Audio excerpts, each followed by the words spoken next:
ఈ ఉదయకాల సమయంలో దేవుడి సన్నిధిలో హాజరైనటువంటి నా తోటి సహోదరులకు సోదరీమణులందరికీ నా వందనాలు చెల్లిస్తున్నానండి. ఈరోజు మనం మార్కు సువార్త 11వ అధ్యాయము 12 నుండి 21 వచనాలు నేర్చుకుందామండి. మార్కు సువార్త 11వ అధ్యాయము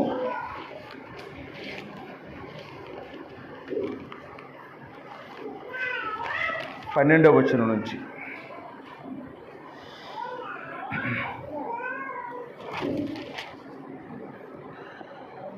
మరునాడు వారు బేతనీయ నుండి వెళ్ళుచుండగా ఆయన ఆకలిగొని ఆకులు గల ఒక అంజూరపు చెట్టును దూరం నుండి చూచి దాని మీద ఏమైనానో దొరుకునేమో అని వచ్చెను. దాని ఎద్దుకు వచ్చి చూడగా ఆకులు తప్ప మరేమీ కనబడలేదు. ఏలయనగా అది అంజూరపు పండ్లు కాలము కాదు. అందుకైనా ఇక మీదట ఎన్నటికి నీ పండ్లు ఎవరునూ తినకుందురుగాక అని చెప్పెను. ఇది ఆయన శిష్యులు వినిరి. వారు యెరూషలేమునకు వచ్చినప్పుడు, లేకపోతే చివరి 20 వచ్చిన దగ్గరికి వచ్చేద్దామండి. ఆ మధ్యలో వేరే సందర్భం జరిగింది. ప్రొద్దున్న వారు మార్గమున పోవుచుండగా ఆ అంజూరపు చెట్టు వేళ్ళు మొదలుకొని ఎండియుండుట చూచిరి. అప్పుడు పేతురు ఆ సంగతి జ్ఞాపకమునకు తెచ్చుకొని, బోధకుడా, ఇదిగో నీవు శపించిన అంజూరపు చెట్టు ఎండిపోయినని ఆయనతో చెప్పెను. అందుకు యేసు వారితో ఎట్లైనను, మీరు దేవుని యందు విశ్వాసం ఉంచుడి.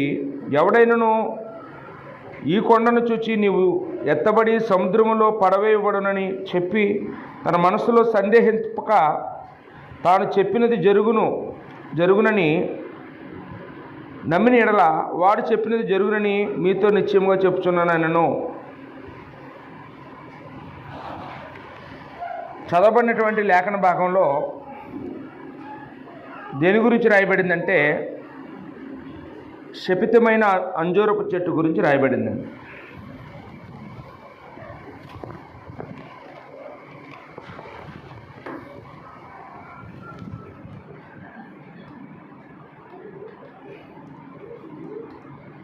శపితమైన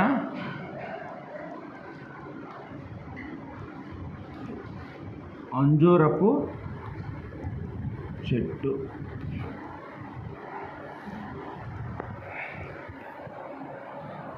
మార్కు సువార్త 11వ అధ్యాయం 12 నుంచి మనం చూస్తున్నాం. అలాగే 20-21 వచనాలు కూడా చూస్తున్నాం.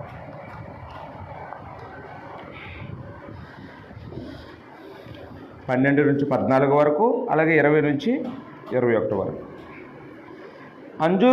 అంజూరపు చెట్టును ఇంగ్లీష్లో ఏమంటారంటే FIG ఫిగ్ అంటారటండి. FIG ఫిగ్ అంటారు. ఇది పాలస్తీనా దేశంలో పెరిగే మొక్క అండి. అంటే ఇది అన్ని ఊర్లోనూ పెరిగేటటువంటి వాతావరణంలో పెరగదు. అది కేవలం పాలస్తీనా భూభాగంలో పెరిగేటటువంటి మొక్కగా మనం చూస్తూ ఉన్నామండి.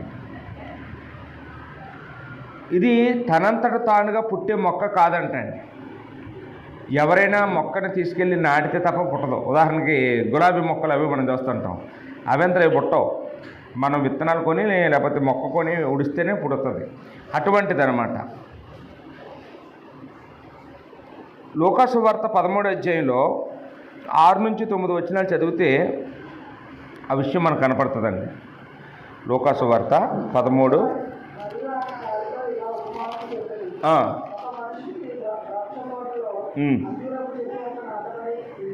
చాలు. అంటే అక్కడ చెప్తున్నాడు, ద్రాక్ష తోటలో అంజూరపు చెట్టు నాటాడటండి. అంటే నాటితేనే నాటుతుంది, కానీ అదంతలో అది పుట్టేటటువంటి మొక్క కాదు అనే సంగతి మనం ఇక్కడ చూస్తూ ఉన్నామండి.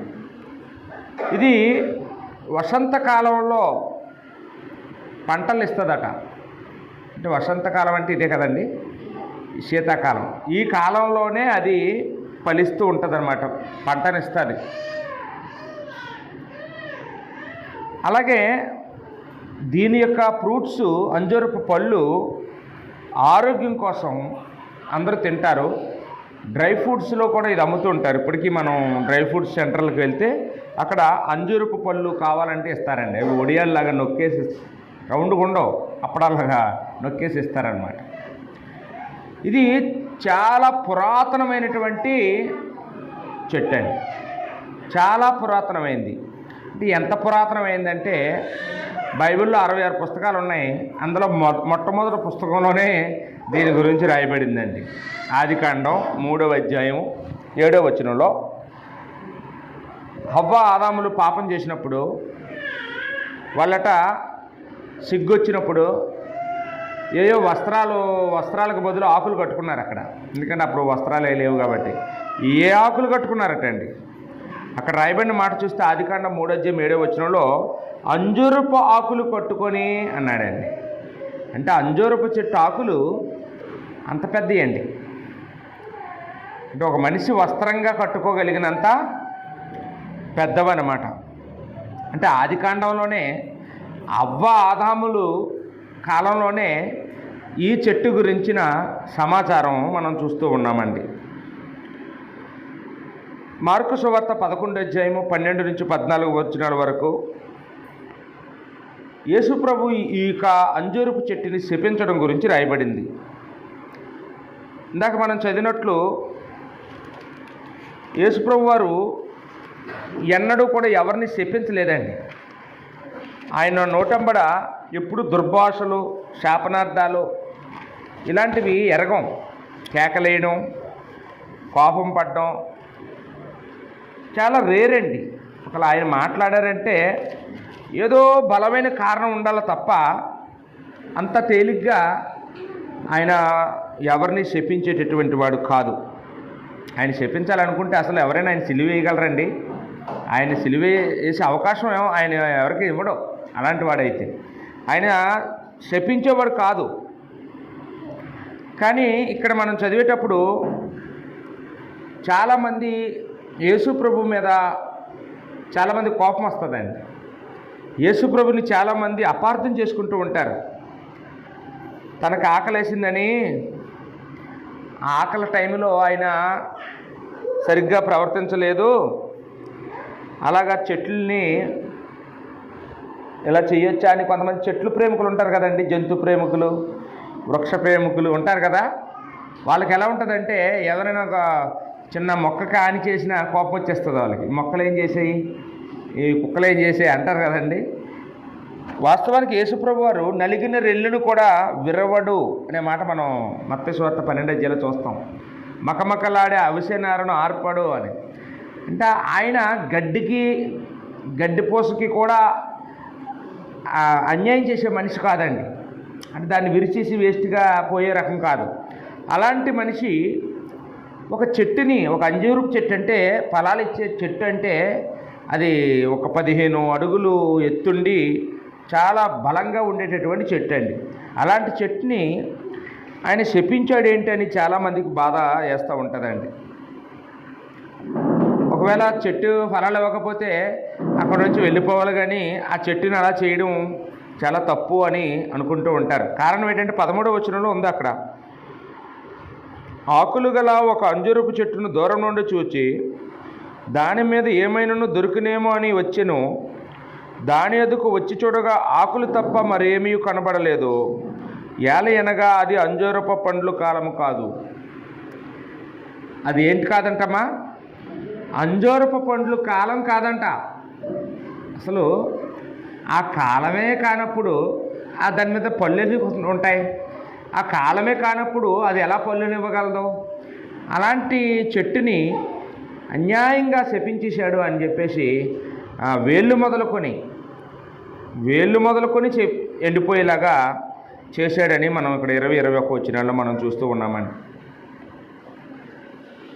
ఇక్కడ మనం ఆలోచన చేసినట్లయితే యేసుప్రభు చేసింది తప్పేమోనని అందరికీ అనిపిస్తుందండి.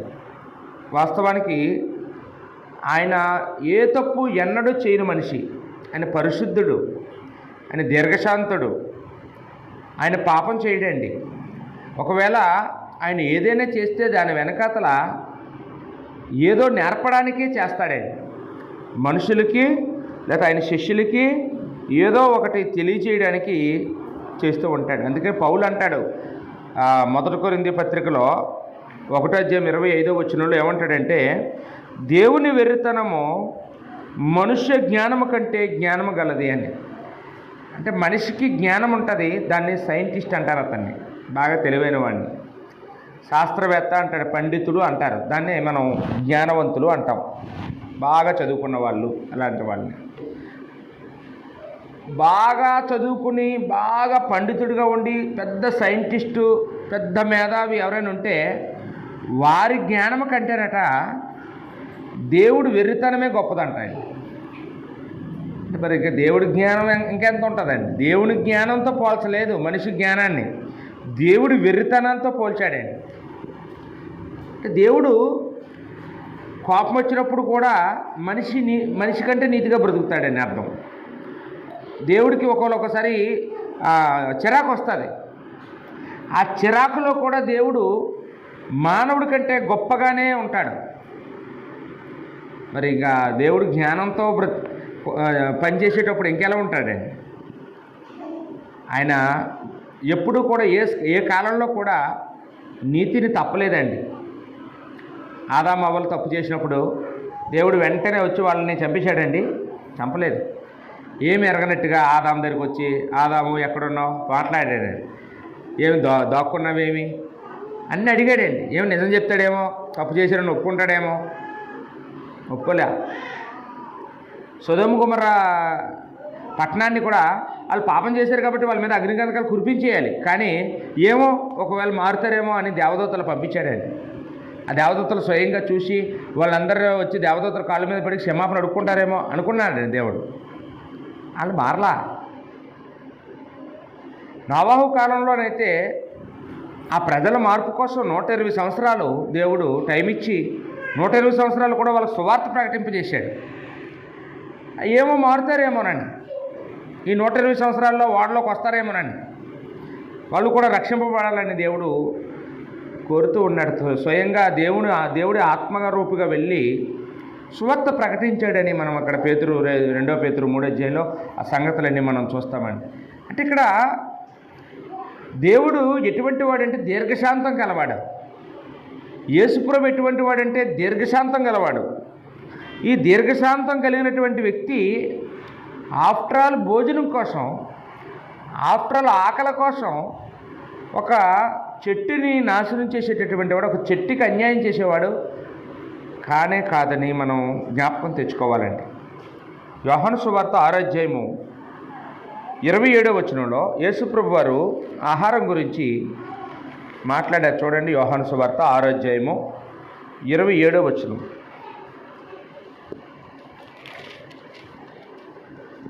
క్షయమైన ఆహారము కొరకు కష్టపడకుడి కానీ నిత్య జీవము కలుగుజేయు అక్షయమైన ఆహారం కొరకే కష్టపడుడి.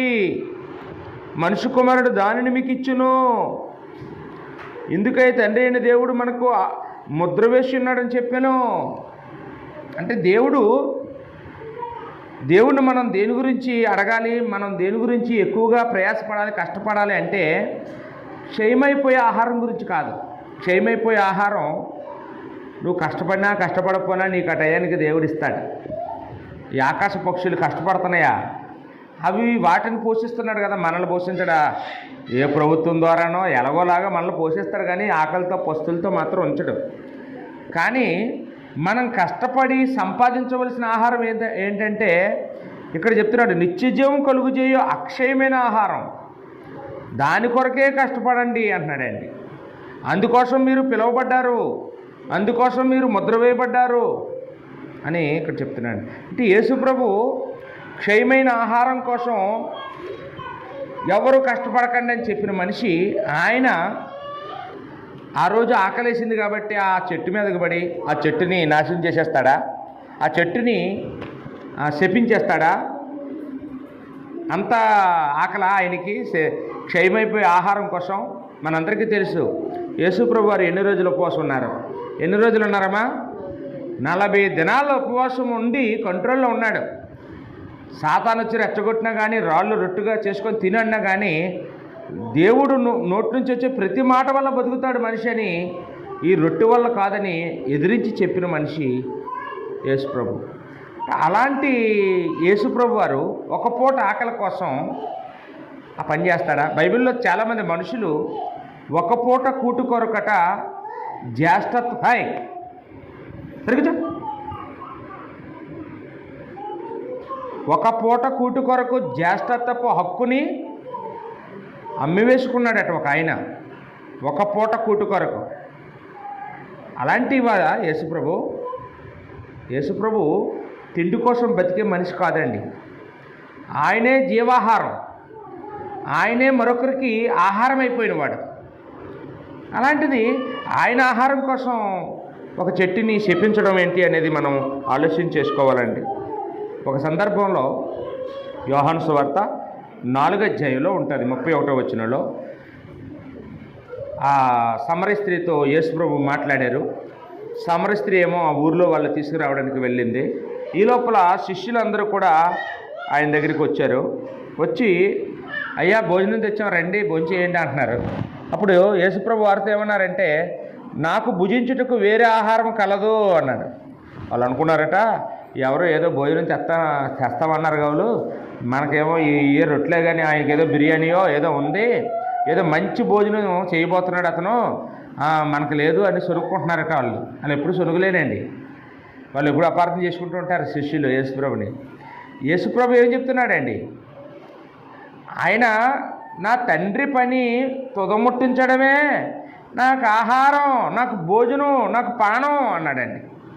మత్తయి సువార్త 4:31 వచ్చింది. అంటే తండ్రి పనిని పూర్తి చేయడం అంటే దేవుడి వాక్యం చెప్పడమే నాకు భోజనము పానము అని అక్కడ మాట్లాడారు. అంటే ఆయన పని ఏంటంటే ఆ ఊరు వాళ్ళకి వాక్యం చెప్పాలి, నేను భోజనం కాదు, భోజనం తినిస్తే చెప్పలేను, భోజనం చేయను, ముందు తండ్రి పని చేస్తాను అని ఆయన అక్కడ మాట్లాడుతూ ఉన్నాడండి. కాబట్టి మనం ఇక్కడ ఆలోచించవలసింది ఏంటంటే, అక్కడ యేసుప్రభు వారు అక్షరాల చెట్టుని శపించారు. అది అబద్ధం కాదు, పోలిక అంతకంటే కాదు. బైబిల్లో మనుషులకి బుద్ధి చెప్పడానికి చెట్లని వంక తీసుకొని మాట్లాడిన సందర్భాలు చాలా ఉన్నాయి. ఉదాహరణకి లూకాసు వార్త 13వ అధ్యాయంలో 6-9 వచనాలు చూస్తే, ఇక్కడ ద్రాక్ష తోటలో అంజూరపు చెట్టు నాటిను అని ఇందాక మనం చదువుకున్నాం. ఒక యజమానట ద్రాక్ష తోటలో అంజూరపు చెట్టును నాటాడు. 3 సంవత్సరాలు ఎదురు చూశాడట. 3 సంవత్సరాలైనా కానీ ఆ అంజూరపు చెట్టు ఫలాలు ఇవ్వటం లేదు. అప్పుడు యజమాని వచ్చి తోటమాలిని పిలిచి, ఈ చెట్టుని తీసేయి, ఇక్కడ వేరే చెట్టు నాటేయి అన్నాడట. అప్పుడు ఆ తోటమాలి అన్నాడట, అయ్యా ఈ 1 సంవత్సరం నాకు అవకాశం ఇవ్వండి, దాని చుట్టూ నేను గొప్పు తవ్వుతాను, ఎరువు వేస్తాను, నీళ్లు పోస్తాను, ఈ సంవత్సరం కూడా కనుక అతను ఆ చెట్టు కాపు ఇవ్వకపోతే అప్పుడు నేనే తీసేస్తాను దాన్ని అని అతను బతిమలాడాడట. అప్పుడు ఒక సంవత్సరం అవకాశం యజమాని ఇచ్చినట్టుగా మనం అక్కడ చూస్తూ ఉన్నాం. వాస్తవానికి ఇది నిజంగా జరిగిందా? ఇది జరిగిన స్టోరీ కాదు, ఇది చెప్పిన కథ. యేసుప్రభు అక్కడ యజమాని ఎవరని చెప్తున్నాడంటే తండ్రి అయిన దేవుడు. అక్కడ ఆ ద్రాక్ష తోట ఏదంటే అక్కడ ఇశ్రాయేలు ప్రజలు. అక్కడ నాటబడినటువంటి అంజూరపు చెట్టు ఎవరంటే అదిగో మనం. ఎవరైతే యేసుప్రభు దగ్గరికి వచ్చారో వాళ్ళు. యేసుప్రభు దగ్గరికి చాలామంది రాలేదు, ఒకరు వచ్చారు, కానీ ఆ వచ్చిన వాళ్ళు ఫలించలేదు. ఫలించకపోతే దేవుడేమో వారిని తీసేయాలనుకున్నాడు, అక్కర్లేదనుకున్నాడు. కానీ యేసుప్రభు మాత్రం అయ్యా కొంచెం ఓర్చుకోండి, ఈ సంవత్సరం మారుతాడు, ఈ సంవత్సరం ఇప్పటిదాకా మారలేదు కానీ ఈ సంవత్సరం మాత్రం ఎలాగైనా మారుతాడు, నేను దగ్గరుండి చూసుకుంటాను, ఆ బాధ్యత తీసుకుంటాను, నేను అతన్ని రక్షించుకుంటాను, అతనికి బుద్ధి చెప్పుకుంటాను, అతనికి ఏదో చేస్తాను అని ఆ యేసుప్రభు వారు మన పక్షంగా దేవుడికి విజ్ఞాపన చేస్తున్నట్టుగా అందులో మనం చూస్తూ ఉన్నామండి. అంటే చెట్లు గురించి పోల్చి, చెట్లతో పోల్చి మనిషితో మాట్లాడడం అనేది ఒక ఆనవాయితీ అనేది బైబిల్లో మనం చూస్తూ ఉంటాం. మత్తయి సువార్త 3వ అధ్యాయము 10వ వచనంలో బాప్తిస్మిచ్చిన యోహాను మనకు కనపడతాడు. ఆయన కూడా ఇలాగే చెప్తుంటాడు, ఇదిగో గొడ్డలి చెట్టు వేరును ఉంచబడి ఉంది, మారు మనసు పొందని ప్రతి చెట్టు నరకబడి అగ్నిలో వేయబడును అన్నాడు. అంటే అక్కడ ఆయన చెప్పేది చెట్ల గురించా? ఎవరండి ఆ మారు మనసు పొందని చెట్టు? చెట్లు మారు మనసు పొందితే ఏంటి ఎక్కడైనాను అండి? ఎవరి గురించి చెప్తున్నాడండి? మనుషుల గురించే. దేవుని ఉగ్రత. గొడ్డలు అంటే ఏదండి? దేవుని ఉగ్రత. గొడ్డలి చెట్టు వారణ ఉంది అంటే ఇదిగో నీ పీక మీద రెడీగా దేవుని గొడ్డలు ఉంది, నువ్వే నీకు కనపడట్లేదు. కాబట్టి ఇలా చెట్లతో పోల్చి బోధించడం అనేది పాత నిబంధనలు కూడా ఉంది. యెషయా గ్రంథం 5వ అధ్యాయం 7వ వచనంలో ఇశ్రాయేలుల వంశము సైన్యములకు అధిపతియగు యెహోవా ద్రాక్ష తోట, యోధా ఆయనకి ఇష్టమైన వనము, ఆయన నీతి కావాలని చూడగా రోదన వినబడెను. ఆ మాటలు ఉంటాయి కదండి అక్కడ. ఆయన న్యాయం కావాలని చూడగా బలాత్కారం కనబడెను. ఆయన కారు ద్రాక్షలు కాశారు అని ఆ మాటలు చూస్తాం. అది ఎవరి గురించి అండి? ఆ ఇశ్రాయేలు ప్రజల గురించి మాట్లాడుతున్నాడు యెషయా గ్రంథం 5:7లో. మనకి కూడా మన దేశంలో ఉన్న చెట్ల గురించి, వాటి ఫలాల గురించి మనందరికీ తెలుసండి. మనం ఏ సీజన్లో ఏ పళ్ళు వస్తాయో మనకు తెలుసు. ఆ సీజన్లోనే అవి దొరుకుతాయండి. అన్ సీజన్లో అవి దొరకవు. మనమే ఒకవేళ ఈ మే నెలలో తినే పళ్ళు ఈ డిసెంబర్లో కావాలంటే ఇప్పుడు దొరుకుతాయండి. మామిడి పళ్ళు మనకి దొరకవండి. మనం ఏదో మజా డ్రింక్ తాగడమే ఇంకా ఏంటి, మజా డ్రింక్ తాగితే ఆ మామిడి పండులాగా అనిపిస్తుంది కొంచెం, అంతే తప్ప ఇంకేదో ఉంటుందండి. పల్పి ఆరెంజ్ ఏదో ఉంటుంది. అది తింటే మనకి కమలా పళ్ళు తిన్నట్టు. ఇప్పుడు అలాంటి ఎన్ని వచ్చేయండి. అంటే ఒకవేళ ఎవరైనా కడుపుతో ఉన్న వాళ్ళకి అవి తినాలని ఉంటే ఈ బాటిల్ ఇచ్చేయడమే మనం చక్కగా. ఆ టేస్ట్ వస్తుంది, అలా రుచి అనిపిస్తుంటుంది. పూర్వకాలంలో అలాంటి అవకాశాలు కూడా లేవండి. మరి అలాంటప్పుడు దేవుడు లేకపోతే యేసుప్రభు వారు ఎందుకు ఆ చెట్టుని అలా చేశారు అనేది మనం చాలా జాగ్రత్తగా ఆలోచించవలసినటువంటి విషయం. యెషయా గ్రంథం 28వ అధ్యాయం 4వ వచనంలో మనకి దానికి ఆన్సర్ దొరుకుతుందండి. యెషయా 28. బైబిల్లో కొన్నిట్లకి కొన్ని డౌట్లకి మరొక చోట దేవుడు ఆన్సర్ ఇస్తాడండి. అన్నీ ఒక దగ్గర రాసిడు. కొన్ని ఒక చోట, మరికొన్ని మరో చోట దేవుడు రాయించాడనే మాట కూడా మనం బైబిల్లో చూడగలం. కొంత అచ్చటను కొంత ఇచ్చటను అని. యెషయా 28:4.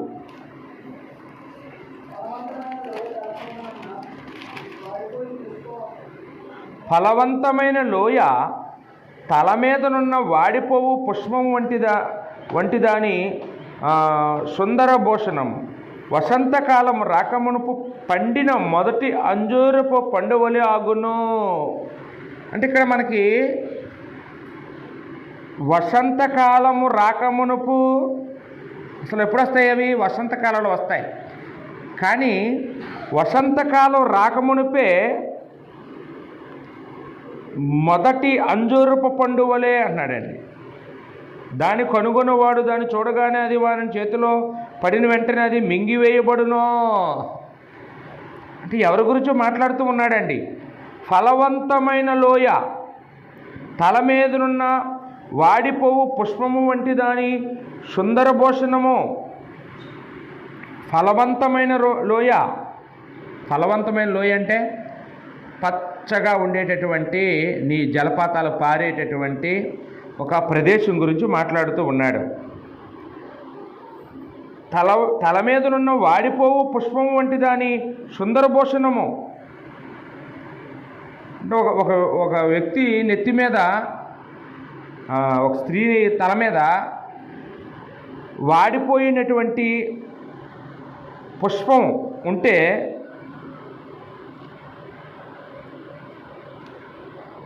ఆ పుష్పాన్ని ఇష్టపడతారండి? ఇటండి స్త్రీలు ఇష్టపడరా? వాడిపోతే పారేస్తారు, కానీ ఏ పువ్వులు లేకపోతే అది పెట్టుకుంటారు కదండి. అంటే ఏది లేనప్పుడు అదే అందం, ఏది లేనప్పుడు దాన్నే ఉంచుకుంటారు. ఏదైనా ఉంటే అవి పారేసి పెట్టుకుంటారు. లేకపోతే అమ్మ చాలా రేట్ ఎట్టి కొన్నాను, ఇంకొక రోజు ఉంచుకుందాం, లేదా ఫ్రిడ్జ్లో పెట్టి మంచులో పెట్టి మళ్ళీ పెట్టుకుందాం అని పెట్టుకుంటారు కదండి పువ్వులు అయిన. అంటే ఏ దిక్కు లేనప్పుడు అదే మనకి ఎక్కువగా ఉంటుందండి. ఇక్కడ కూడా వసంతకాలం రాకమునుపు పండిన మొదటి అంజూరపు పండు అలాగే ఉంటుందట. అంటే సీజన్ రాలేదు, కానీ సీజన్కి ముందే ఈ పళ్ళు వచ్చేసాయి. అప్పుడు ఆ పండుని చూస్తే ఎలా ఉంటుందంటే, ఎప్పుడు ఆ పళ్ళు వస్తాయా తిందామని ఎదురు చూసిన వాళ్ళకి ఆ పండు చూడగానే ఏం చేస్తాడు, గట్టుకుని మింగేస్తాడంటండి. అది మింగివేయబడును అన్నాడు కదండి. దాన్ని కనుగొనవాడు దాన్ని చూడగానే అది వాని చేతిలో పడిన వెంటనే అది మింగివేయబడును. అంటే పలానా ఇప్పుడు మే నెలలో మామిడి పళ్ళు దొరుకుతాయండి. ఇప్పుడు నేను ఎక్కడి నుంచో ఒక మామిడి పండు తెచ్చాను. మే నెలలోనైతే సగం తిని పారేస్తాం. ఎంతకంటే తింటామండి మామిడి పళ్ళు? పుల్లగుండి అయితే వద్దండి, స్వీట్ గుండి కావాలండి అని ఎంచుకోండి. బంగిరిబిల్లు అయితే కావాలి, సూర్ణరేఖ పళ్ళు అయితే కావాలని ఎంచుతామండి. ఇప్పుడైతే అది ఏ పండు అయినా పర్వాలేదు, మొత్తాన్ని మామిడి పండు అయితే చిన్న మొక్కయ్యమ్మ ఛానల్ అయితే తిని అంటామండి. అవునా? అంటే మళ్ళీ మే నెల వరకు ఎదురు చూడాలా, ఇప్పుడే ఏదో చిన్న ముక్క తింటే బాగుంటుందేమోనని, అది ఎలాగుందో చూస్తాను చిన్నది పెట్టండి అంటామండి. ఇప్పుడు పండగ రోజు పప్పలు తినబుద్ధి వేస్తుందా? పండగ అయిపోయిన వారం రోజులు పోయి తినబుద్ధి వేస్తుందా? పండగ రోజు ఎవరు తినరంట అండి. తినబుద్ధి ఏది ఇంటి నిండా ఉంటాయి, కానీ తినబుద్ధి ఏది, ఎందుకంటే ఆ టైంలో అందరికీ అది అసహ్యంగా కనపడతాయి. తర్వాత మాత్రం చాలా ఉంటే తిందామా అని ఉంటుంది, అప్పుడు ఉండవు. మరి ఏమండి, ఇక్కడ ఈ అంజూరపు పళ్ళు విషయంలో కూడా ఇవి కూడా రెండు కాలాల్లో ఉంటాయి. ఒకటి వసంతకాలంలో పళ్ళు ఉంటాయి, అలాగే వసంతకాలం రాకముందు ఒక 3 నెలల ముందో 5 నెలల ముందో మళ్ళీ అవి కొన్ని చెట్లు అలాంటప్పుడు పోస్తాయండి. దాన్ని ఏమంటారంటే పర్యాకాయలు అంటాం మనం. మామిడి పళ్ళు అవి మనకి పర్యా పళ్ళు కనపడుతుంటాయి. అంటే అవి సీజన్లో ఉండవు, అన్సీజన్లో పోస్తూ ఉంటాయండి. అవి వీటంతా రుచిగా ఉండవు, వీటంతా సైజులో ఉండవు, ఏయో పేరుకి మామిడికాయ అంటే మామిడికాయ అలాగనమాట. అలాగా మనకి తెలిసి చాలా వాటిల్లో ఈ పర్యావి ఉంటుంటాయండి. పునాస మామిడి అని మనం రకరకాల పేర్లు వాటికి పెడుతుంటాం. కారణం ఏంటంటే అవి సీజన్లో రావు, అన్సీజన్లో వస్తుంటాయి. ఇలాంటి గుణం దేనికి ఉందటండి? అంజూరపు చెట్టుకి కూడా ఇలాంటి యొక్క లక్షణం ఉంది. కాబట్టి ఆ పళ్ళు చూసిన వెంటనే మింగేస్తారంటండి. ఎందుకంటే అవి దొరికాయి కాబట్టి, ఆ ఏమీ లేనప్పుడు అదే వాళ్ళకి గొప్ప రుచినిచ్చేటటువంటిది కాబట్టి. మత్తయి సువార్త 24వ అధ్యాయంలో చూసినప్పుడు, మత్తయి సువార్త 24:32లో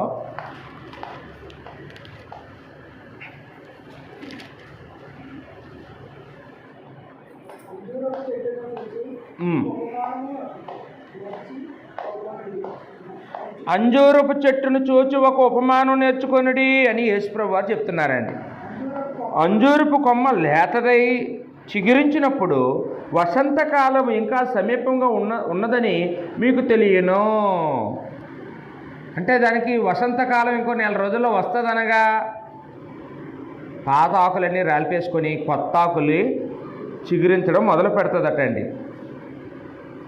అంటే ఇక్కడ అంజూరపు చెట్టుకి ఏ సీజన్లో కాయలు ఉంటాయంటే వసంతకాలం వచ్చేటప్పటికల్లా కాయలు పళ్ళు వచ్చేస్తాయి అన్నమాట. రాకమునుపు చిగుర్లు వస్తుంటాయి. మలాకీ గ్రంథంలో కూడా చూస్తే, మలాకీ గ్రంథం 3:11, మలాకీ అంటే మత్తయి సువార్తకి పక్కనే ఉంటుంది. మలాకీ 3:11,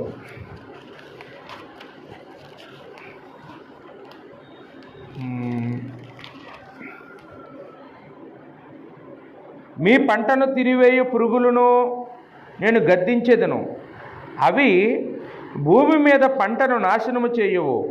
మీ ద్రాక్ష చెట్లు అకాలప ఫలములను రాల్పకయుండునని సైన్యములకు అధిపతియగు యెహోవా సెలవిచ్చుచున్నాడు అన్నాడు. ఇక్కడేమో అకాలప ఫలములు అన్నాడండి. అకాలం అంటే కాలం కానిది, సకాలం కానిది.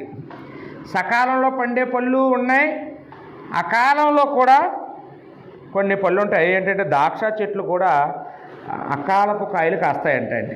సీజన్లో కాకుండా, సకాలంలో కాకుండా అకాలంలో అనుకోని సీజన్లో కూడా పళ్ళు ఇచ్చేటటువంటి చెట్లు కొన్ని ఉంటాయి. అయితే వాటి రుచి అంత బాగోదు, కానీ ఏదో పేరుకి ఉన్నాయి కాబట్టి తప్పక వాటిని తింటూ ఉంటారు మనుషులు అన్నమాట. అలాగా నహూము గ్రంథంలో, నహూము 3:11 అండి, 3వ అధ్యాయము 11వ వచనం.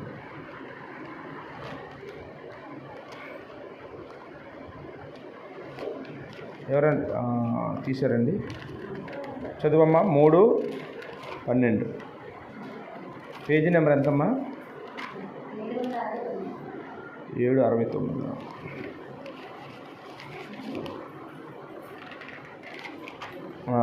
నహూము 3:11. ఇక్కడ రాయబడిన మాట ఏంటంటే, నీవును మత్తురాలవై దాగుకొందువో, శత్రువు వచ్చుట చూచి ఆశ్రయదుర్గము వెతుకుదువు. 3:12 కదా. అయితే నీ కోటలన్నీ అకాలపు పండ్లు గల అంజూరపు చెట్లు వలె ఉన్నవి. ఏంటమ్మా? అక్కడ ఇశ్రాయేలు కోటలన్నీ ఎలా ఉన్నాయటంటే అకాలపు పండ్లు గల అంజూరపు చెట్లు వలె ఉన్నవి. ఒకడు వాటిని కదిలింపగానే పండ్లు వచ్చిన వాని నోట పడును. అంటే అకాల పళ్ళు ఎలా ఉంటాయంటే, చెట్టు దగ్గరికి వచ్చి ఇలా ఎగిరి ఇలా అందుకోపోతే ఆ పళ్ళు ఏమవుతాయి ఏంటంటే, ఈ కాయ దింపుదామంటే ఇంకో కాయ వచ్చి నోట్లో పడుతుందంట. అంటే ఆ కాయ యొక్క కాండం బలంగా ఉంటుందా, వీక్గా ఉంటుందా? బలంగా ఉంటుందా? ఇప్పుడు చింత చెట్ల దగ్గర చూడండి, ఇలా కొమ్మలు ఊపగానే బడబడ రాలిపోతాయండి బొట్టలు. అంటే బలహీనం అండి. మరి అకాలపు పళ్ళు ఎలా ఉంటాయండి? బలంగా ఉంటాయా, బలహీనంగా ఉంటాయా? కొందరు చూడండి, ముసలితనంలో పిల్లలు పుడతారు, వాళ్ళు బలంగా ఉంటారా, బలహీనంగా ఉంటారా? బలహీనంగా ఉంటారండి. వాళ్ళు ఎంత తిన్నా ఒళ్ళు రాదు, అలాగే ఎంత తిన్నా పని చేయలేరు, ఏదో పనికిరు, ఏదో ఉన్నారంటే ఉన్నారు, కడసారాన్ని పుట్టిన వాళ్ళు వాళ్ళు అలాగే ఉంటారు కదండి. అకాలంలో పుట్టాడు, యవన కాలంలో పుట్టిన పిల్లలు బలవంతుల చేతిలో బాణములు వంటి వారట. ఇప్పుడు మనం ముసలవక మునిపై మన పిల్లలు మనంతులు అయిపోతారండి. యవన కాలంలో పుడితే, ముసలితనంలో పుడితే వాళ్ళు పాకానికి వస్తాడు, మనం లోకానికి పోతాం. అంటే బలం ఉండరు, ఆరోగ్యం ఉండరు, వాళ్ళు ఎప్పుడూ జబ్బులే, వాళ్ళకి ఎప్పుడు రోగాలే, ఎప్పుడు వీక్నెస్సే, అలా ఉంటారండి. ఈ అంజూరపు పళ్ళు కూడా అంటే అకాలంలో కాస్తాయి అంటున్నాడు నహూము గ్రంథంలో 3:12 ఏమన్నాడు? మళ్ళీ ఒకసారి చదవండి. అయితే నీ కోటలన్నీ, అంటే ఇశ్రాయేలు కోటలు కట్టుకున్నారు. దేవుడిని వదిలేసి కోటలు కట్టారు, దేవుడు దూరం అయిపోయి కోటలు సంపాదించుకున్నారు. ఆ కోటలు ఏమైపోతాయి అంటున్నాడండి? అకాలపు పండ్లు గల అంజూరపు చెట్లు వలె ఉన్నవి. అకాలంలో పుట్టిన అంజూరపు పళ్ళు ఎలా ఉంటాయని కోటలు అలాంటివి అన్నాడండి. అంటే ఏంటి? కోటలు ఏమవుతాయండి? దేవుడు చిన్న గాలి వర్షం రప్పిస్తే పడిపోతాయండి. ఆయనని చిన్న తుఫాను రప్పించాడంటే ఆ కట్టుకున్న గుడిసెలన్నీ అవన్నీ పోతాయండి. దేవుడికి విడిచిపెట్టేసి సంపాదించినవన్నీ ఏమైపోతాయండి? అంటే వీళ్ళు గాలికి అంజూరపు పళ్ళు ఎలా రాలిపోతాయో, ఒక కాయ దింపదేమంటే 3 కాయలు వచ్చి నెత్తిమే పడిపోతాయో, అలాగనమాట. అంటే వీక్గా ఉంటాయి, బలం ఉండవు, స్ట్రాంగ్గా ఉండవు. అకాలం పళ్ళు అనేవి ఎవరు ఇష్టపడేవి కాదు, కానీ సీజన్లో కాదు, అన్సీజన్లో దొరుకుతాయి. కాబట్టి ఎవరైనా తోవంట వెళ్ళేవాళ్ళు, ఆకలితో ఉన్నవాళ్ళు, అలాంటి వాళ్ళు వాటిని తెంపుకొని ఏదో ఆ కడుపు నింపుకుని వెళ్ళిపోతూ ఉంటారనమాట. అంతే తప్ప సీజన్లో దొరికే పళ్ళు లాంటి పళ్ళు కావు, అంత బలమైనవి అంతకంటే కావని ఇక్కడ మనం నేర్చుకుంటూ ఉన్నామండి. ప్రకటన గ్రంథంలో కూడా, ప్రకటన గ్రంథం 6వ అధ్యాయము 12వ వచనం.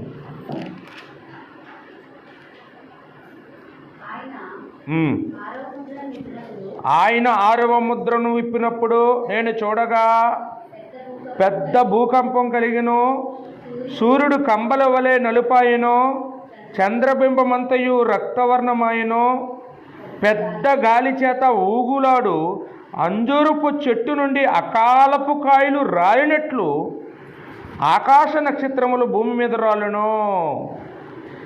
యేసుప్రభు వారు రెండవ రాకడ ఎలా ఉంటుందో ఈ ముద్ర విప్పినప్పుడు అలా ఉంటుందటండి.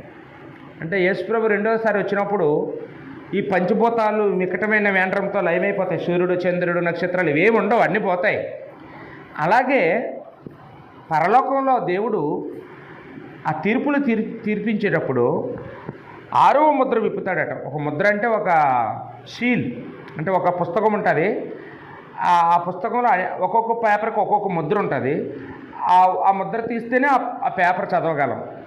అలా ఒక ముద్ర తీసిన వెంటనే కొన్ని సంభవిస్తుంటాయి, ఒక ముద్ర తీసిన వెంటనే కొన్ని సంభవిస్తూ ఉంటాయి. అలాగా పరలోకంలో ఏవేమి ఉన్నాయో, దేవుడు ఎలాగ దుష్టులకి తీర్పు తెచ్చబోతున్నాడో, ఎలాగ మంచి వాళ్ళకి ఆశీర్వాదాలు ఇవ్వబోతున్నాడో, ఆ విషయాలన్నీ అలాగా ఆ ముద్రలు వాటితో చెప్పాడు అనమాట. ఎందుకు చెప్పాడంటే రోమిలకు అర్థం కాకూడదు ఈ విషయాలని.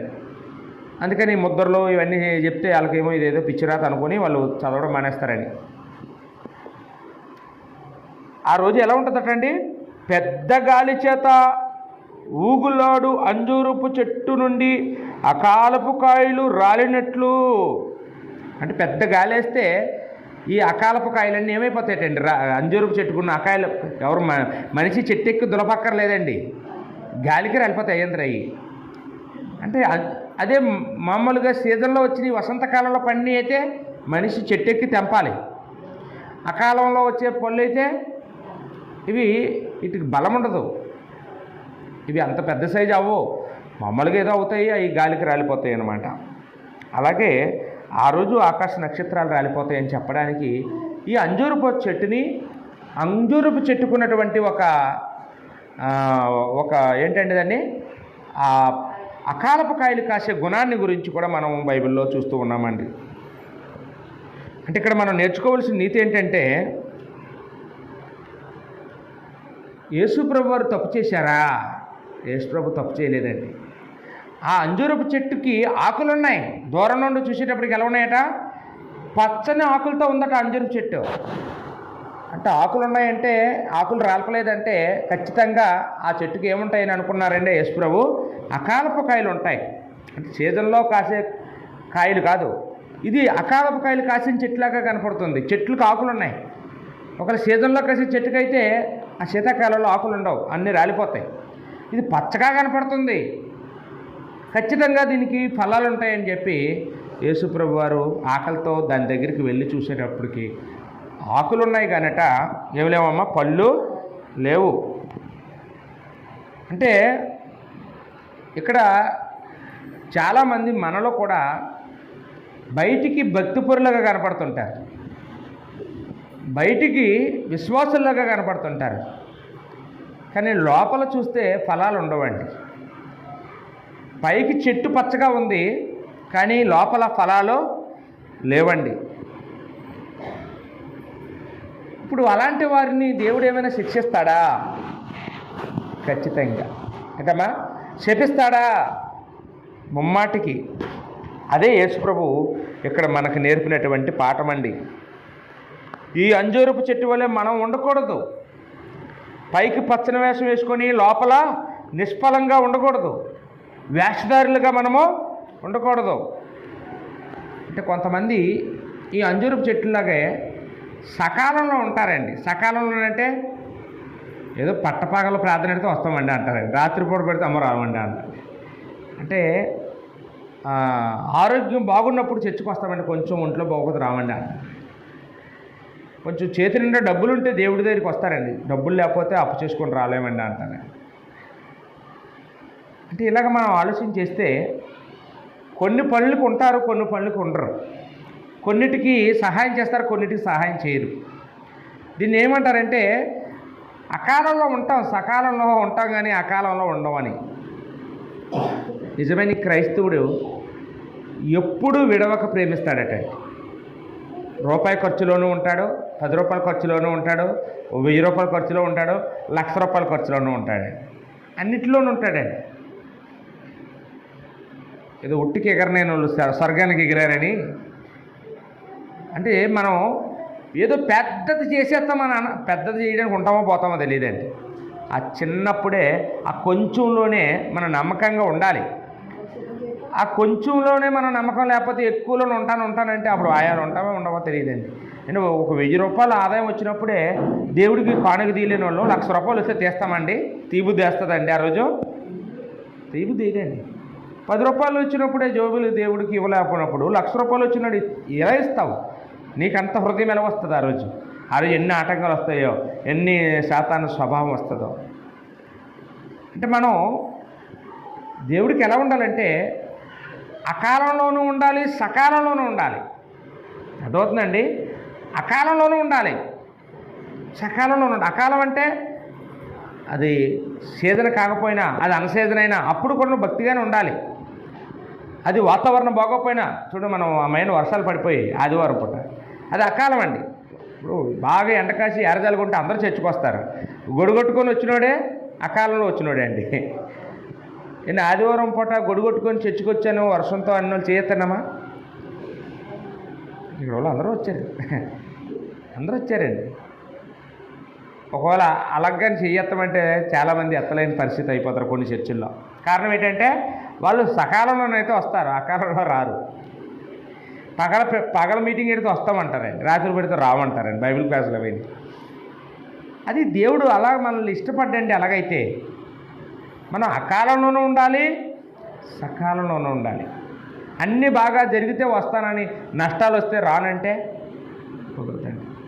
అందుకని యోబు అంటాడు, దేవుడు వలన మేలు పొందడానికి తగిన వారమా, కీడు పొందడానికి తగిన వారం కాదా అంటాడండి తన భార్యతో. భార్య అతన్ని తిడతాదనమాట. ఎందుకు ఈ బతుకు, అన్నీ పోయాయి, చచ్చిపో, దేవుని తిట్టు, చచ్చిపో అంటుందండి. ఇప్పుడు ఆయన అంటాడనమాట, దేవుడు వలన మేలు అనుభవించడానికి తగిన వారమా, కీడు అనుభవించడానికి తగిన వారం కాదా? యెహోవా ఇచ్చినో యెహోవా తీసుకునేనో యెహోవాకు మహిమ కలుగును గాక. అంటే యోబు అన్నీ ఉన్నప్పుడు భక్తిగా ఉన్నాడు, అవన్నీ పోగొట్టుకున్న తర్వాత కూడా భక్తిగానే ఉన్నాడండి. ఒకవేళ మనమే అలాగైతేనండి, మనకున్న ఇల్లులు, మనకున్న ఆస్తులు అన్నీ పోయాయి అనుకోండి, ఏదో కారణం చేత పోయాయి అనుకోండి, అప్పుడు ఏమంటామండి? తిన్నంగా ఎక్కడికి వస్తుందో తెలిసి అసలు ఈ చర్చికి వెళ్ళడం వల్ల మాకు ఎన్ని నష్టాలు వచ్చాయి ఏమనుకుంటామండి. మనకు అలా అయిపోతుందండి మన మైండ్. ఈ చర్చికి వెళ్ళాలి, అసలు ఆ చర్చికి వెళ్తే బాగున్నాం, ఈ చర్చికి వెళ్ళడం వల్ల కావాలనుకుంటామండి. దేవుడు మాత్రం మనం టెస్ట్ చేయడానికే చూస్తుంటాడు ఎప్పుడు కూడాను. ఎలా నమ్మకంగా ఉంటాడా, తొలగిపోతాడు, చూద్దాం, పరీక్ష పెడదాం, ఏమవుతుందో ఇప్పుడు చూద్దాం అనుకుంటాడండి. ఈ అంజూరపు చెట్టుని కూడా యేసుప్రభు ఎందుకు శపించాడంటే ఆ చెట్టు మీద అతనికి ఏ కోపం లేదు. దాన్ని శపించేస్తే ఆయనకేమొస్తుంది? ఏమైనా దానికి కలిసి వస్తుంది ఆయనకి. శిష్యులకి మాత్రం భయం రావాలి. అమ్మో, యేసుప్రభు వారు అకాలంలోనైనా సకాలంలోనైనా ఎప్పుడైనా మా వైపు చూస్తే మేము ఆయన కంటికి ఎప్పుడు కూడా భక్తిగా కనపడాలి. ఏదో సీజన్ భక్తి ఉండకూడదు. కొంతమంది సీజన్ భక్తి ఉంటుంది కదండి. ఈ డిసెంబర్ నెల వస్తే ఎక్కడ లేని భక్తి పుట్టుకొచ్చేస్తుందండి. ఇంటింటా పేదను పెట్టించుకుంటారు, ఆదివారం వస్తే చర్చికి వెళ్ళిపోతారు, కొత్త బట్టలు కుట్టించేసుకుంటారు, ఏమన్నా పిచ్చెక్కిపోతారు దేవుడి కోసం. తర్వాత అండి మళ్ళీ వచ్చి జనవరి నెల అలాగ మొదటి వారం పోగానే భోజనాలు చీరలు ఇచ్చేసిన తర్వాత ఇంకా మళ్ళీ అక్కడ దిక్కు చూడరండి వాళ్ళు తెచ్చేసేటు. ఏమండి, ఎప్పుడు కుదిరితే వెళ్దాం, ఆరోగ్యం బాగుంటే వెళ్దాం, ఆ టయానికి ఎవరో చుట్టాలు రాకపోతే వెళ్దాం, ఆ టయానికి చేపలు రాకపోతే వెళ్దాం, అలా అయిపోతున్నాడు. కారణం ఏంటండి? వాళ్ళు ఆ సీజన్ భక్తులు ఆ నెలలోనే ఉంటుంది అలా భక్తి, తర్వాత ఆ నెలలో పోయాక ఉండదు. ఇంకా దేవుడికి అలాంటి వాళ్ళండి కావాలి. ఒక వారం కాదు, ఒక నెల కాదు, నువ్వు చేసే భక్తి నువ్వు చచ్చిపోయే వరకు భక్తిగా ఉండాలి. బ్రతికినంతకాలం బాప్తిసం పొందుకుంది మొదలుకొని ఈ ప్రాణం విడిచే వరకు కూడా మనము బతికితే దేవుడి కొరకు బతకాలి, దేవుడి సన్నిధికి రావడానికి బతకాలి. ఆదివారం ఎప్పుడు వస్తుందా అని వారం అంతా ఎదురు చూడాలి. ఎప్పుడు వాక్యం దొరికితే నేర్చుకుందామా అని ఆ ఆశ మనలో ఉండాలండి. ఇంకా వాక్యంలో ఎదగలేకపోతున్నామని బాధ ఉండాలి. కొత్త కొత్త పాటలు నేర్చుకోవాలా, కొత్త కొత్త పాటలు అందరికీ నేర్పాలా. అదండి మన పని. పాటలు నేర్చుకోవాలి, ఎప్పుడు ఆ పాటలు పాడుతారు, ఎప్పుడు ఇంక కొత్త పాటలు రావా అనిపిస్తుందండి. మనం కొత్త కొత్త పాటలు నేర్చుకోవాలి. యూట్యూబ్లోనూ అక్కడెక్కడ మనకు బోల్డు పాటలు వస్తుంటాయండి. ఆ పాటలు విని, ఆ పాటలు రాసుకొని, ఆ పాటలు నేర్చుకొని సంఘానికి వచ్చి నేర్పాలండి. ఎప్పుడు మైక్ దొరుకుతుందా, పాటలు ఇస్తారా ఛాన్స్, ఎప్పుడు పాడదామా, ఎప్పుడు బాగా ప్రార్థన చేద్దామా, ఎప్పుడు దేనికి పరిచర్య చేద్దామా? ఏమండి ఈరోజు ఎలా ఉన్నారండి మనుషులు? అలా వాళ్ళు చేస్తే మేము చేస్తాం, వీళ్ళు వస్తే మేము ఇస్తాం, వాళ్ళు రాకపోతే మేము రాము. అంటే దేవుడికి అలాంటి క్యారెక్టర్స్ దేవుడికి ఎప్పుడు కూడా నచ్చవని మనం ఇక్కడ ఆలోచించేస్తూ ఉన్నామండి. గలతీ పత్రికలో 5వ అధ్యాయం 17వ వచనంలో, గలతీ పత్రిక 5:17లో ఇక్కడ కొంతమంది సాకులు చెప్తూ ఉన్నారండి. చూడండి, గలతీ పత్రిక 5:17. శరీరం ఆత్మకును, ఆత్మ శరీరమునకును విరోధముగా అపేక్షించును, ఇవి ఒకదానికొకటి వ్యతిరేకంగా ఉన్నవి, గనుక మీరేమి నిశ్చయించుదురో వాటిని చేయకుయుందురు. అంటే కొంతమంది చెయ్యాలి అనుకుంటారు, ఈ సంవత్సరం అంతా చర్చకొచ్చేస్తాను అనుకుంటారండి. ఈ జనవరి 1 నాడు ఈ సంవత్సరం అంతా బైబిల్ ఎలాగని చదివేస్తానని అనుకుంటారండి. చదవరండి. ఈ సంవత్సరం అంతా దేవుడికి ఇంత కానుకిద్దామని అనుకుంటారండి, కానీ ఇవ్వలేకపోతారండి. ఎప్పుడు ఈ సంవత్సరం అంతా కూడా ప్రారంభ ప్రార్థన ముందే 10 నిమిషాలు ముందెళ్ళి కూర్చోవాలి అనుకుంటారండి, కానీ రారండి. కారణం ఏంటి అంటే శరీరం ఆత్మకు విరోధముగా ఉన్నది అన్నాడండి. శరీరం ఆత్మకు, ఆత్మ శరీరానికి విరోధముగా అపేక్షించును, ఇవి ఒకదానికొకటి వ్యతిరేకంగా ఉన్నవి, కనుక మీరేమి నిశ్చయించుతారో వాటిని చేయకుందరు. మీరు ఆత్మచేత నడిపించబడిన ఎడలా, అంటే మనం ఆత్మచేత నడిపించబడాలి, శరీరం చేత కాదు. అంటే శరీరం చెప్పినట్టుగా లోబడిపోకూడదు, ఆత్మను గెలిపించాలి, మనలో ఉన్న ఆత్మను గెలిపించాలి. ఆ ఆత్మచేత మనం నడిపించబడాలి, కానీ శరీరం కోరికలు చెప్పినట్టుగా కాదు. శరీరం ఏముంటుందంటే, కాళ్ళు నొప్పులు ఉన్నాయి కదా, పడుకోవచ్చు కదా ఈరోజు అంటదండి. ఆత్మ ఏమన్నారండి, ఆ కాళ్ళు నొప్పులతో చర్చికి నడుచుకుని వెళ్ళు, దేవుడు స్వస్థపరుస్తాడని ఆత్మ చెప్తుందండి. మరి ఎవరికి ఓటేయాలండి? ఆత్మ చెప్పినట్టు నడవాలి, శరీరం చెప్పినట్లుగా మనం నడవకూడదు. వాస్తవానికి శరీరం చెప్పదండి, శరీరానికి ఏమి ఉండదు స్వాతంత్ర్యం. ఆత్మే శరీరం నడిపిస్తుంది. ఈ ఆత్మ లేకపోతే శరీరం వట్టిది. మరి ఎలాగా శరీరం నడిపించడం అంటే ఏంటంటే, ఆత్మలోనే 2 రకాలైన మనసులు ఉంటాయి. శరీర సంబంధమైన మనసు, ఆత్మ సంబంధమైన మనసు. ఈ ఆత్మలో, ఒకే ఆత్మలో 2 రకాలైనటువంటి మనసులు ఉంటాయి. ఏ మనసు బలంగా ఉంటే ఆ మనసు శరీరం చేత ఆ పనులు చేయిస్తుంది. ఆత్మ సంబంధమైన మనసు బలంగా ఉందనుకోండి, మనలోను ఎక్కువ ఉందనుకోండి, శరీరం చేత ఆత్మ సంబంధమైన పనులు చేయిస్తుంది. ఒకవేళ శరీర సంబంధమైన మనసు మన శరీరంలో ఎక్కువగా బాగా అభివృద్ధి అయిపోయి ఉందనుకోండి, బలంగా ఉందనుకోండి, అప్పుడు శరీరం చేత ఏం చేస్తుంది? అన్నీ శరీర సంబంధమైన పనులే చేయమని చెప్తూ ఉంటుంది అనమాట. కాబట్టి అందుకని ఆ పేరాలో శరీర కార్యాలు, ఆత్మఫలాలు ఉంటాయండి. ఈ లక్షణాలు ఉన్నాయో, ఆ లక్షణాలు ఉన్నాయో అనేది మనం ఒకసారి ఆలోచన చేసుకుంటే మనందరికీ కూడా మంచిది. అకాలంలోనే మనం దేవుడికి ఇచ్చేవారుగా ఉండాలని ఇక్కడ మనకి దేవుడు నేర్పిస్తున్నాడు. 2 కొరింథీ పత్రికలో 8వ అధ్యాయం 1వ వచనంలో చూసినప్పుడు మాసిదోనియా సంఘం గురించి మాట్లాడాడండి పౌలు. మాసిదోనియా అనగానే ఫిలిప్పీ సంఘం. ఈ ఫిలిప్పీ పట్టణంలో ఒక సంఘం ఉందట.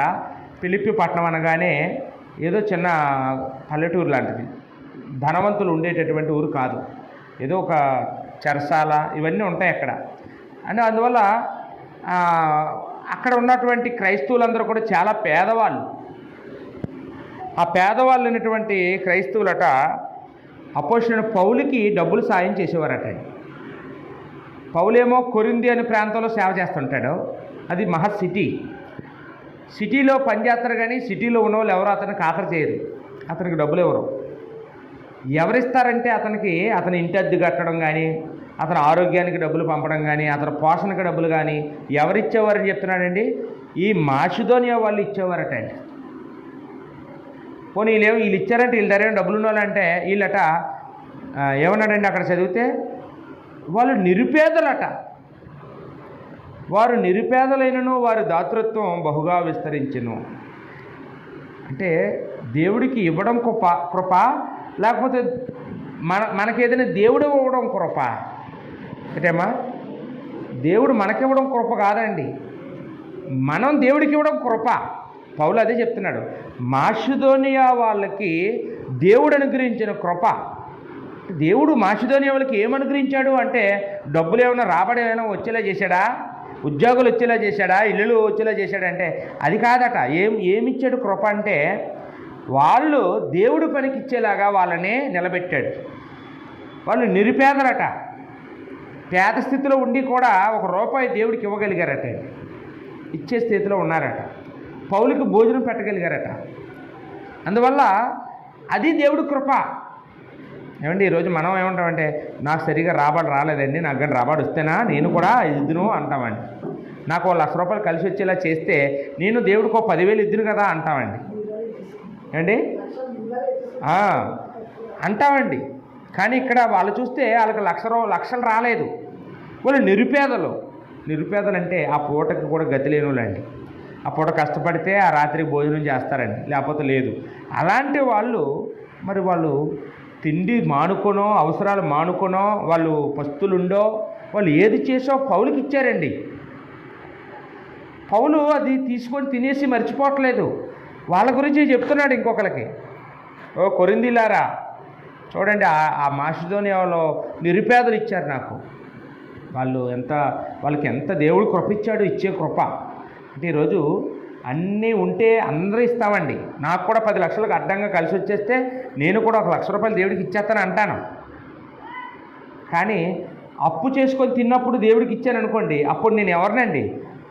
అకాలంలో కూడా నేను దేవుడికి ఇచ్చిన వాడిని అవుతాను. బైబిల్లో చాలామంది ఇచ్చిన వాళ్ళు ఉన్నారు, కానీ వాళ్ళందరి పేర్లు రాయలేదు. కానీ ఇబ్బందుల్లో ఉన్నప్పుడు కూడా ఇచ్చిన వాళ్ళు ఉన్నారు. ఏమంటే ఒక షునేమిరాలు, ఎవరండి ఆవిడ, సారేపెత్త విధవరాలు, బాగా పేదరాలు, అప్పం చేసుకొని తినేసి ఆ కొడుకు పెట్టి చచ్చిపోతాను అనుకుంది. కరువు వచ్చేసింది, 3.5 సంవత్సరాలు. ఒక్క అప్పమే ఉందటండి, కొడుకు పెట్టాలండి. ఇంతలోనే ఆ సేవకుడు వచ్చి చేయి చెప్పాడు, అమ్మ నాకు పెట్టని. కొడుకు మానేసుకొని ఆ సేవకుడికి ఇచ్చేసిందట. ఎలాగ చేస్తాం, తిన్నా చేస్తాం, తినకపోయినా చేస్తాం, అదే చచ్చిపోదాం, ఆ సేవకుడికి ఇచ్చేసి చచ్చిపోదాం అనుకుంటారు. ఎంత విశ్వాసం చూడండి. ఏంటి, మనం అయితే అదే టైంలో ఎవరైనా మన ఇంటికి వచ్చి బిచ్చం అడుక్కుంటే మనం తిన్న మానేసి ఇచ్చేస్తామా? మనమైనా మానేసి ఇచ్చేస్తాం, కానీ మన కొడుకు ఎట్టకుండా మాత్రం ఇవ్వమండి. కొడుకు అంటే మనం అంత మనకంటే ఎక్కువ ప్రేమిస్తాం మన పిల్లల్ని. కానీ ఆ విధవరాలట కొడుకుని కూడా పస్తుంచేసి సేవకుడికి పెట్టేసిందట. ఆవిడ పేరు అలా ఉండిపోయిందండి. కొత్త నిబంధనలో కూడా ఒక విధవరాలు ఉంటుంది, ఒక పేదరాలు. ఆవిడ యేసుప్రభు వాక్యం చెప్పిన తర్వాత కానుకలు దండుతూ ఉంటే ఆవిడట అందరికంటే ఎక్కువ ఇచ్చేసిందంట. మీలో ఒకరు ఎక్కువ కానుక ఇచ్చారండి యేసుప్రభు చెప్తే అందరూ అనుకున్నారట, నేను 1000 ఇచ్చాను నేనే అయి ఉంటాను అనుకుంటున్నారు. ఒకరు 10,000 ఇచ్చాను నేనే అనుకుంటున్నారట అందరూ. ఎందుకంటే 1000, 10,000 ఇవ్వడం అంటే ఆ కాలంలో కూడా ఇచ్చేవారు. వాళ్ళు నేనే అనుకుంటున్నారట. అప్పుడు యేసుప్రభు ఏమో అదిగో ఆవిడ అని చెయ్యొట్టు చూపించారు. ఆవిడ దగ్గర ఇవ్వడానికి ఆవిడకే ఉంటుంది అనుకుంటున్నారు. ఆవిడ ఎంత ఇచ్చిందో చెప్తే ఆశ్చర్యం వేస్తుంది. ఎంత ఇచ్చిందట? 2 కాసులు ఇచ్చిందట. అందరూ 100 కాసులు 50 కాసులు ఇచ్చారు, కానీ ఆవిడ 2 కాసులు ఇచ్చింది. అప్పుడు యేసుప్రభు ఏమన్నారంటే, మీరందరూ మీకున్న ఎక్కువలో నుంచి కొంచెం తెచ్చి ఇచ్చారు, మీకు లక్షలు ఉన్నాయి, మీరు 10,000 ఇచ్చారు, మీరు ఒక 5,000 ఇచ్చారు. కానీ ఈవిడైతే ఆమె దగ్గర ఉన్నదే అంత, ఇంక లేదు, ఇంకా ఆవిడకి ఆస్తి లేదు, ఐశ్వర్యం లేదు, ఏదీ లేదు. రేపు ఇప్పుడు ఈ 2 కాసులు ఇచ్చేసింది, రాత్రికి భోజనం కూడా లేదు ఆవిడకి, ఉన్నదంతా ఇచ్చేసింది. ఆవిడే గొప్పది అన్నాడు. అంటే ఈరోజు మనం దశంభాగం ఇవ్వడానికి ఏడుస్తామండి.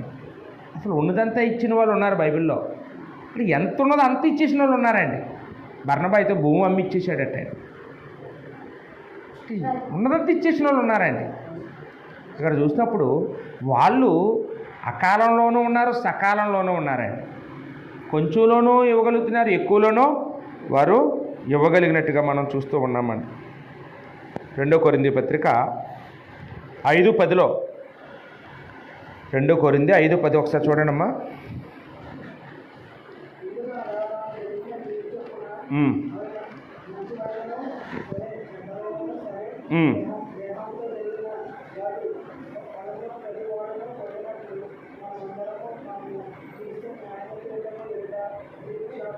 కాబట్టి ఇక్కడ ఏం చెప్తున్నాడంటే, మనం ఎవరమైనా కానీ మనందరం కూడా యేసు ప్రభు న్యాయపీఠం దగ్గరికి వెళ్ళవలసిందే. దేవుడు మనందరినీ కూడా లెక్క అడుగుతాడు. ఆ లెక్క మనందరం అప్పచెప్పవలసిన వారమే. ఇంకెందులోనూ ఎవరు కూడా మినహాయింపులు ఉండే అవకాశం లేదు. సువార్తికుడైనా లెక్క చెప్పాలా, సంఘ సభ్యులైనా లెక్క చెప్పాలా, భర్త అయినా చెప్పాలి, భార్య అయినా చెప్పాలి, పిల్లలైనా చెప్పాలి. అందరివి దేవుడికి మనం లెక్క చెప్పాలి. మనం మాట్లాడే మాటల గురించి చెప్పాలి, మనం చేసే పనుల గురించి చెప్పాలి, మన సంపాదన గురించి చెప్పాలి. ఏమండి, అన్నిటి గురించి దేవుడు మనల్ని లెక్కలు అడుగుతాడటండి. కాబట్టి మనం ఎప్పుడు దేవుడు లెక్కలు అడిగినా సమాధానం చెప్పుకునే స్థితిలో ఉండాలి. లేదండి అప్పుడంటే బాగా కలిసి వచ్చిందండి, అలా చేయగలిగేవాడినండి, ఇప్పుడు నాకు ఇదైపోయిందండి, నేను చేయలేకపోతున్నానంటే దేవుడు మనల్ని అంటే మనకు ఆయనకి అన్నీ తెలుసు కదండి. ఏమండి, మనమైతే పైరూపం చూస్తాం, దేవుడేమో హృదయాన్ని చూస్తాడు. ఆయన దగ్గర అబద్ధం ఆడలేం. మనుషుల్ని ఎవరైనా ఒప్పించేస్తాం మాటలతో, ఏదో రాగా బోల్తా కొట్టించేస్తాం అవతల వాళ్ళని. కానీ దేవుడిని మనం ఆ రోజు ఏమి బోల్తా కొట్టించలేమండి. ఆయన ప్రతిదానికి సాక్ష్యాలు తీసుకొస్తాడు, ప్రతిదానికి ఆధారాలు చూపిస్తాడు. ఆయన ముందు నేరస్థాపన చేయడానికి చాలామంది రెడీగా ఉంటారు. ఆ రోజు నినేవే పట్టణస్థులట ఆ తరం వారి మీద నేరస్థాపన చేస్తారట. ఏ తరం వారి మీద? యేసుప్రభు శరీరధరిగా ఉన్న కాలంలో ఉన్న తరం మీద. ఏమంటారట అంటే, అయ్యా మాకైతే ఒక ప్రవక్త వచ్చాడు మాకు చెప్పడానికి, సువార్త చేయడానికి. మరి వీళ్ళకైతే స్వయంగా యేసుప్రభే వచ్చి సువార్త ప్రకటించాడు. కాబట్టి మేమే మారాం, మరి వీళ్ళు మారకపోతే మరి వాళ్ళని ఖచ్చితంగా శిక్షించి తీరాలంటారటండి. అంటే యేసుప్రభు ఒకవేళ క్షమించేద్దాం అనుకున్నా వాళ్ళు ఒప్పుకోరటండి. ఎవరు? ఆ నినేవే పట్టణస్థులు ఒప్పుకోరంటండి. అయ్యా మాకైతే 40 రోజుల్లో ఉగ్రత వస్తుందని ప్రకటించాడు అతను, నువ్వైతే అన్ని ఆశీర్వాదాలన్నీ ప్రకటించావు, దేవకిరీటం ఉంది, పరలోకం ఉందని. మాకు అలాంటి ప్రకటనలు లేవండి. కాబట్టి మేము ఆ ప్రకటన వినే భయపడ్డాం, మారు మనసు పొందాం, మరి చెడుతనాన్ని విడిచిపెట్టాం. మరి వీళ్ళెందుకు అన్ని ఆశీర్వాదాల గురించి చెప్పినా కానీ మరి ఎందుకు నమ్మలేదు? ఖచ్చితంగా వాళ్ళు శిక్షించండి అని కూర్చుంటారంట. వాళ్ళకైతే బైబిల్ ఇచ్చావు, మాకు ఏ బైబిల్ లేదు, మాకు చదువుకొని మారడానికి. కాబట్టి మేమే మారాం, బైబిల్ లేని వాళ్ళు. బైబిల్ ఉన్న వాళ్ళు మారలేదని ఆ రోజు వాళ్ళు మన దగ్గరుండి శిక్ష చేయించారంట. నేరస్థాపన చేయడం అంటే అదే. ఇప్పుడు చూడండి, మనం ఏదైనా ఒకరికి కానీ ఇల్లు ఇవ్వకపోతే ఊళ్ళో వాళ్ళందరూ ఏమంటారండి, వాళ్ళకి ఎందుకు ఇవ్వరండి, వాళ్ళకి అర్హత ఉందండి ఇవ్వండి అని కూర్చుంటారా? కూర్చోరా? నాకు అలాగనమాట. ఆ రోజు వచ్చి కూర్చొని వాళ్ళందరూ అంట ఏం చేస్తారంటే నేరస్థాపన చేస్తారట. ఇదిగో వాళ్ళు ఎందుకు మారలేదు, వాళ్ళు ఎందుకు క్షమిస్తున్నావు, వాళ్ళు శిక్షించి కూర్చో అంటారనమాట. శాపాదేశపు రాణి కూడా ఈ తరం మీద నేరస్థాపన చేస్తుందంట. ఎక్కడ శాపాదేశం, ఎక్కడ ఎరుసలేములో ఉన్న సొలొమోను మాటలు వినడానికి అంత దూరం నుంచి వచ్చేసిందట, దేశాలు దాటుకొని ఆవిడ రథాలెక్కి. నేను అంత దూరం నుండి వచ్చాను కదా, ఈ ఊర్లో ఉన్న వాళ్ళు చర్చికి రాకపోతే వాళ్ళకెలా పరలోకం ఇస్తామండి, నేను ఒప్పుకొని అంటదంట ఆవిడ. నేను దేవుడి మాటలు వినడానికి అన్ని దేశాలు దాటి వచ్చాను కదా, మరి వీళ్ళు ఇక్కడికి రాకపోతే వాళ్ళకెలా పరలోకం ఇస్తామండి అంటదండి. కాబట్టి అసలు ఆలోచించేయండి, మనం అకాలంలోనూ సకాలంలోనూ ఎప్పుడు యేసుప్రభు మన వైపు చూసినా అప్పుడు మనం యేసుప్రభుకి నచ్చేవారుగానే ఉందామండి. మనల్ని చూసి ఒక సందర్భంలో మంచిగా కనపడి ఒక సందర్భంలో చెడ్డవారిగా మనంత పాపత్తులు ఉండరన్నట్టుగా బ్రతకూడదండి. మనం ఎప్పుడు దేవుడి కంటికి మనల్ని చూడగానే ఆనందం కలిగేలాగా ఎప్పుడు మనం ఒకలాగా ఉందాం. అప్పటికప్పుడు మారిపోకండి, అప్పటికప్పుడు గుణం మార్చేసుకోకండి. ఎప్పుడూ ఒకలాగా ఉండాలి. మనం చావైనా మన బ్రతికైనా మనం ఎప్పుడూ ఒకలాగే ఉండాలండి. ఇది ఇవాళ డబ్బులు ఉన్నాయని ఒకలాగా, రేపు డబ్బులు పోతే ఒకలాగా ఉండకూడదండి. డబ్బును బట్టి మనిషి బతుకుండకూడదు. డబ్బు ఇవాళ ఉంటుంది, రేపు పోతుందండి. డబ్బు శాశ్వతం కాదు. కాబట్టి మనం డబ్బును బట్టి కాకుండా మనసులు బట్టి, మనుషులు బట్టి మనం జీవించడానికి ప్రయత్నం చేద్దాం. చివరికి ఒక మాట చూసుకుందామండి.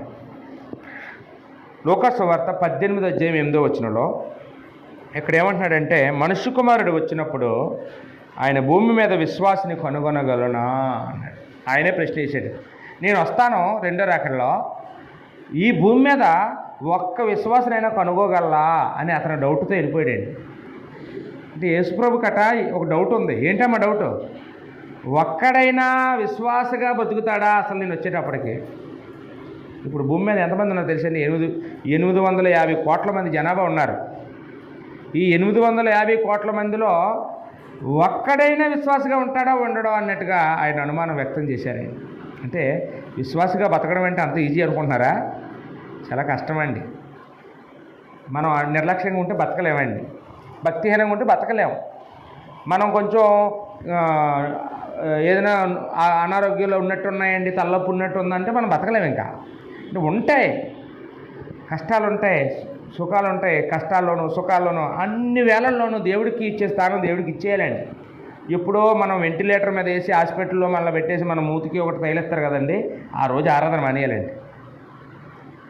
అప్పటి వరకు మనం ఆరాధన మానకూడదు. ఎవరు మనల్ని దేవుడికి దూరం చేయకూడదండి. శ్రమ అయినా, ఫంక్షన్లు అయినా, పెళ్ళిళ్ళైనా, ఏదైనా మనల్ని దేవుడికి దూరం చేయకూడదండి. అబ్రహాము తన కొడుకునే బలి ఇచ్చేయడానికి సిద్ధపడిపోయాడండి. అంటే దేవుడు ఎక్కువ కొడుకు ఎక్కువ అనుకున్నాడండి. దేవుడు అడిగితే కన్న కొడుకునే కాలు చేలు కట్టేసి ఆ కట్టెల మీద పెట్టేసి కత్తి ఎత్తేసాడు, నరికేయడానికి అగ్గెట్టాడండి. అదండి దేవుడికి ఇష్టడుగా ఉండడం అంటే. అలాంటి దేవుడికి మొదటి స్థానం ఇవ్వడం అంటే. మనం ఈ 2023 సంవత్సరంలో ఈరోజు ఎలాగైతే మనం అందరమే ఉన్నామో అలాగా ఈ సంవత్సరం అంతా కూడా దేవుడికి నచ్చినట్లుగా బ్రతుకుదామండి. దేవుడు ఈ క్షణమే కనుక యేసుప్రభు రెండో అక్కడ వస్తే మనం ఎక్కడికి వెళ్తాం? అసలు ప్రశ్నించుకోండి. ఇలాగే బ్రతుకుతాము, మేము మారము అనుకుంటే ఒకవేళ ఈరోజు మనం ఏదో ప్రమాదవశాత్తు మనం చనిపోతే మనం ఎక్కడికి వెళ్తాం? నరకానికి వెళ్తామా, పరలోకానికి వెళ్తామా? ఈ పాఠం ఆలకించాం కదండి. ఒకవేళ మనం సీజన్ భక్తులం అయితే, లేదా ఒకరు ఏదో ఆదివారం నాడు మాత్రమే క్రైస్తువులుగా బ్రతికితే, వారం అంతా అన్యుల్లా బ్రతికితే మనం ఎక్కడికి వెళ్తాం? యేసుప్రభు ఆదివారం పూట చూస్తాడా మనల్ని భూతద్దం పట్టుకొని? అంటే ప్రతిరోజు ప్రతి క్షణం కూడా మన వైపు ఆయన కన్నులు చూస్తూ ఉంటాడండి. మనం దేవుడు కోరుకున్నట్లుగా, వాక్యం చెప్పినట్లుగా మనం నడుచుకోవాలి. వాక్యానికి వ్యతిరేకంగా మనం ఎవరిని కూడా బ్రతకూడదు. ఒక క్రైస్తవుడిని చూసి ఇంట్లో వాళ్ళందరూ భయపడాలండి. అమ్మో ఆవిడ వస్తుంది, అమ్మో టీవీ అయిపోయింది, ఆవిడ వస్తుంది, ఇవి అల్లరి చేయకండి, అమ్మో ఒప్పుకోదు, ఆవిడ చాలా స్ట్రిక్ట్, ఆవిడ చాలా భక్తిపరులు, అలాంటి పేరు ఉండాలి మనకి. బూతు మాట్లాడకూడదు, ఆవిడ ముందు బాధపడుతుంది, ఆవిడ ఒప్పుకోరు అని, అలా ఉండాలండి. అంటే మనం ఎలా ఉన్నామంటే వాళ్ళ దగ్గరికి వెళ్తే అలాగా, వీళ్ళ దగ్గరికి వస్తే ఎలాగా, ఏమండి ఎక్కడ ఏ ఎండక గొడుగు వేసేస్తుంటారు కొంతమంది చూడండి. అలాగా ఉండకూడదండి, అలా ఉండకూడదండి. మనం కొంచెం స్ట్రిక్ట్గా బతుకుదాం. ఎక్కువ సమయాన్ని దేవుడి పనులకి ఇద్దామండి. ఈ సంవత్సరంలో ఎక్కువ ప్రార్థనలన్నిటికీ రావాలండి. అన్ని ప్రార్థనలకి మనమే ప్రార్థన పెట్టాలండి. ఎవరు పెట్టుకోరండి, ఎవరు పెట్టుకోరు. ఈ లోకంలో ఎవరండి దేవుడిని మహింపరుతారు? ఎవరు మహింపరచరు. మనమే పెట్టుకోవాలి. తినేయాలండి సువార్తకి పట్టుకొని, మాకు వాక్యం చెప్పండి, మాకు అది చేయండి, ఇది చేయండి, ఈ ప్రార్థన ఆ ప్రార్థన ఆర్డర్ వేయాలండి. ఖాళీ ఉంచకూడదండి. అప్పుడు మనం మారుతాం, మన ఇంటి చుట్టూ ఉన్న వాళ్ళు మార్చుకునే అవకాశం ఉంటుంది. మనకు శాతాన్ని మనం శోధించడండి. మనం ఎక్కువ వాక్యంలో ఉంటే మనం శోధించడం, మనం దూరం అయిపోతారు, మనం దేవుడి దగ్గర అయిపోతాం. కాబట్టి అలాగే మనందరం మంచి నిర్ణయాలు తీసుకొని ఈ శపితమైన అంజూరపు చెట్లాగా కాకుండా ఏదమ్మా మనం ఫలించే అంజూరపు చెట్లాగా బ్రతకడానికి ప్రయత్నించేద్దాం. అందరికీ వందనాలండి.